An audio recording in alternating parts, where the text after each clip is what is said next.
Hey everyone, we have a new Traders van today, and I'm gonna be honest guys, this Traders van is actually a good Traders van. First of all, we have two really good weapons. We have Dance Rifle and Rifle.me online. I mean, this isn't like the best automatic primary in the game, however, it is definitely very good. ChromaKey VFX Camera is also extremely good for spamming, and the super simple Dimple is also pretty good. However, what absolutely blows my mind is you can get a mythical upgrade for 90 gems. That is 90% off. I mean, the math is really easy to do, okay? If the regular price is 900 gems and the new price is 90, you know that's 1/10, so 90% off. But look at this monstrosity here. I just want to rant. 50% off? How dumb do you have to be to mess that up? I'm sorry, I'm absolutely flabbergasted as to how a game developer can mess that up. I don't get it. I don't get it. Honestly, I don't. How?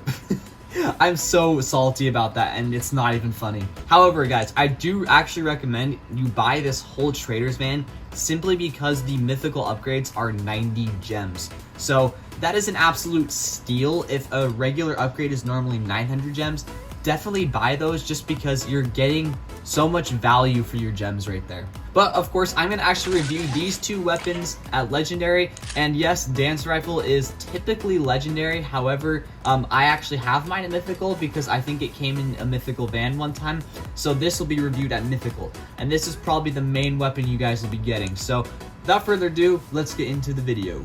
Okay, so also guys, if you want to see more Traders van reviews like this one, do not forget to subscribe to the channel and also turn on notifications so you guys don't miss a video from me. Also, consider liking the video if you guys find this video helpful or if you just enjoy it. So yeah, Dance Rifle is extremely good. As you guys can see, I am absolutely shredding this lobby, and the thing about Dance Rifle that you guys may notice is it gives bonus points for kills, which increases your odds of winning games by so much. If you guys are looking for a good way to get deathmatch points without spending a ton of coupons to get weapon sets, this is the way to go, because honestly, spamming like heavy spam or primary spam with extra points is almost the same as getting kills with Dance Rifle. Now let me just say, I'm pretty sure that getting kills with extra point sets actually gives more points. I'm pretty sure you get like 30 points per kill, whereas this one you only get 22 points per kill. So technically, getting an extra point set is still better than Dance Rifle. However, Dance Rifle is still an extremely good sniper nonetheless. It has area damage, I believe. I believe it does have area damage, but it's just very small because I can't. I'm actually trying to hit area damage, not the actual person, okay? Before you start calling me bad, I'm trying to hit the ground next to the person. It does have area damage, okay. And it has blindness. So Dance Rifle is actually an extremely good sniper. And honestly, now that I'm kind of using it, so why did that give 27 points for the kill? That's weird. But yeah, as I'm kind of using this now, I kind of am wishing I put this in my top 10 snipers video just because it is really good, honestly. And yeah, I'm popping off right now. Level 7 modules, by the way, so not completely unrealistic modules. So yeah, I highly recommend you guys get this weapon.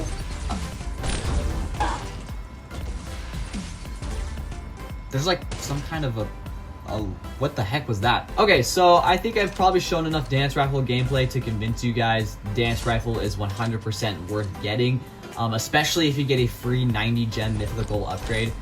Definitely do that. Okay, but next up, I'm going to move on to Rifle.me online. And this weapon is pretty good. It's not like, again, it's not like the best primary in the game, but it is actually good. It gets kills pretty decently fast. When I can actually hit my shots, of course. I'm actually weakened right now, so probably won't get any kills. But yeah, Rifle.me online is a very good weapon, especially if you're like a duels player and you don't have any weakening or charm weapons. This is definitely a good one because charm reduces enemies' damage, I'm pretty sure. So that will definitely increase your odds of winning a 1v1 situation. So yeah. Rifle.me, pretty generic, but pretty good. Does it have travel time, actually? I think it might have travel time. Let's find out. Let's test against this bot. No, it doesn't. It doesn't have travel time. Okay. So, honestly, guys, I want to talk about something. And it's Star Wars, okay? I'm a huge Star Wars fan, in case you guys don't know. And basically, the Mandalorian this season has been pretty bad. I think a lot of people kind of agree with me on that. This season of The Mandalorian has not been that good. Now, I don't think it's terrible. I just think it's like, it's just mid. I expect so much more from a show like The Mandalorian, which is so loved by everyone. I expect them to like actually care and make good episodes. That being said, the new episode 7 was like the best episode of The Mandalorian that I think I've seen.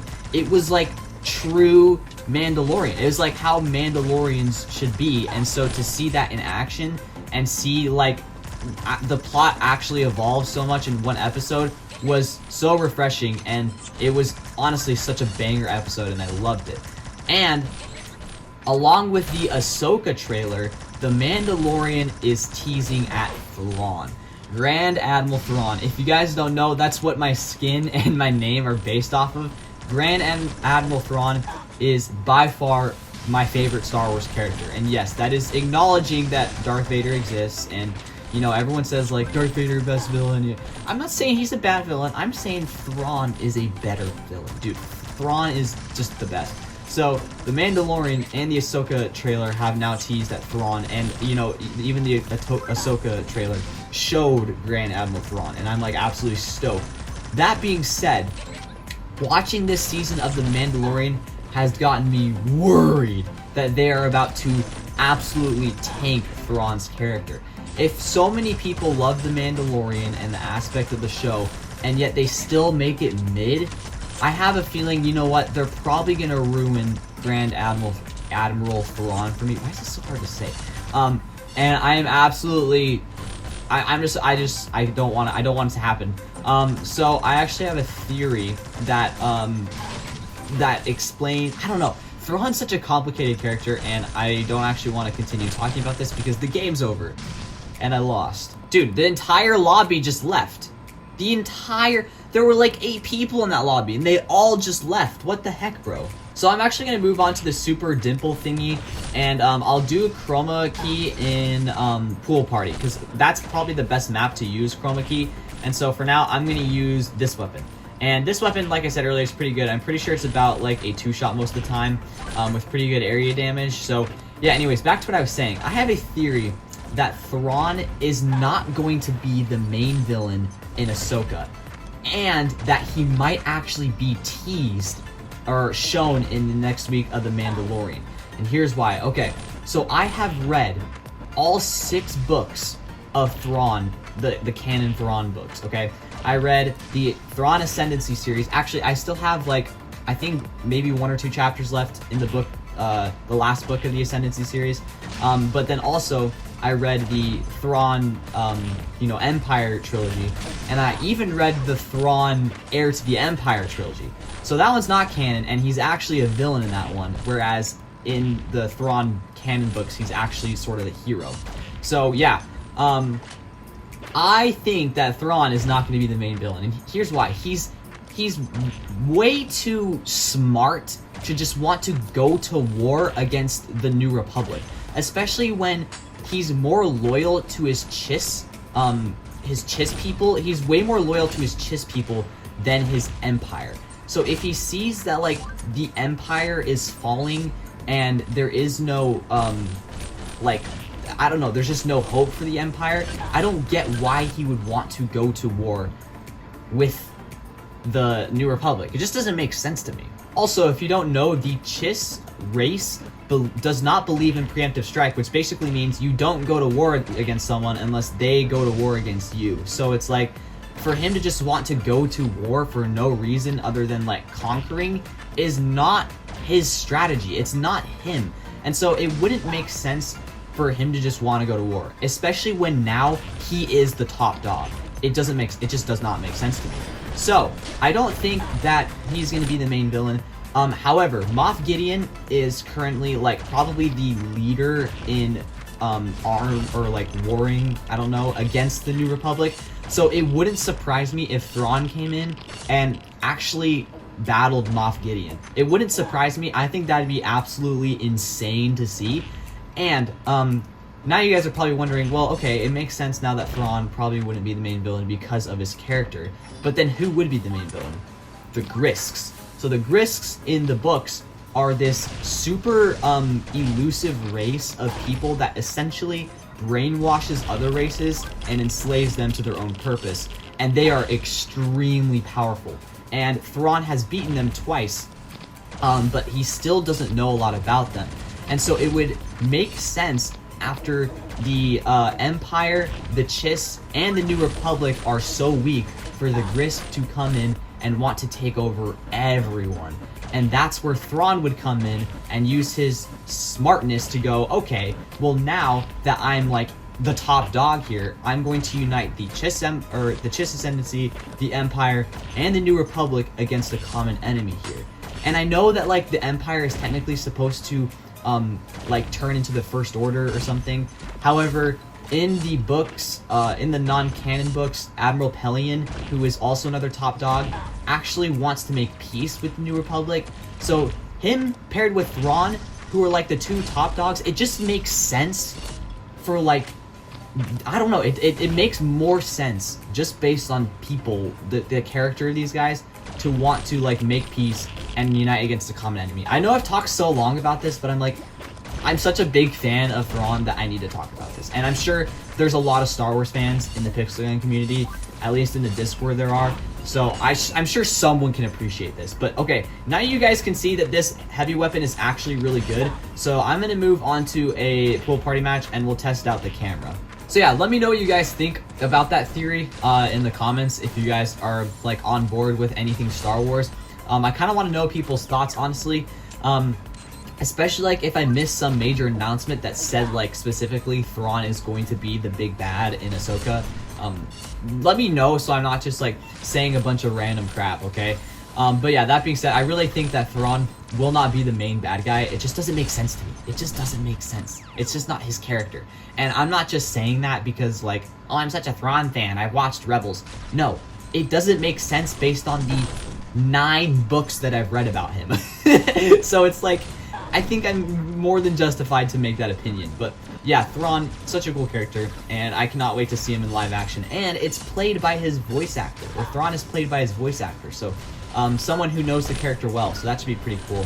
I'm not gonna lie, I kind of wish, I think Mark Thompson, yeah, I wish Mark Thompson played him, but that's okay. I feel like Mark Thompson would have more knowledge of Thrawn, but I'm so excited for this because I literally just finished all the books. So I literally just finished this, and now I'm getting more Thrawn in Ahsoka. It's so perfect timing, but I would love to see him in the next week of Mandalorian. It wouldn't completely surprise me. It would actually kind of make sense, especially after like they're like, "Where's Thrawn? Where's Thrawn?"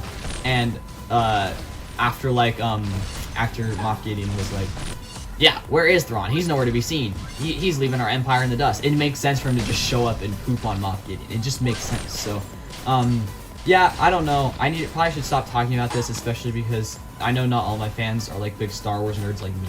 But yeah, as you guys can see, these weapons are pretty good. This is at Legendary, by the way. So was the Super Dimple thing. That was only Legendary gameplay. So imagine it at Mythical. It'd probably even one-shot now that I'm thinking about it. But yeah, this camera is really good. I think that they might have changed the mines a little bit. The mines look different. They look way smaller than they used to be. But yeah, this special weapon is very good. It gets a lot of kills, and it's just mine-based. So yeah, it's a very good special weapon. This entire Trader's Van is good. Honestly, I just recommend you guys get this whole Trader's Van. Again, if you guys can only get like 1 or 2 weapons, get Dance Rifle first, and then maybe Rifle.me online. However, the other weapons are all pretty good. But I definitely prioritize Dance Rifle, because that is definitely the best weapon in this Trader's Van. So yeah, guys, I think I'm going to wrap up the video there. I think I've probably shown enough gameplay. I know I did a lot of talking about Star Wars, but dude, it's something that I just love Star Wars so much. It's so cool. And I just mainly love Thrawn, okay? He's such a freaking sick character, and I don't know. So yeah, thank you guys for watching. I hope you guys enjoyed and you found this video helpful. If you did, don't forget to leave a like and consider subscribing for more Pixel Gun content like this. And yeah, I hope to see you guys all in the next video. Peace.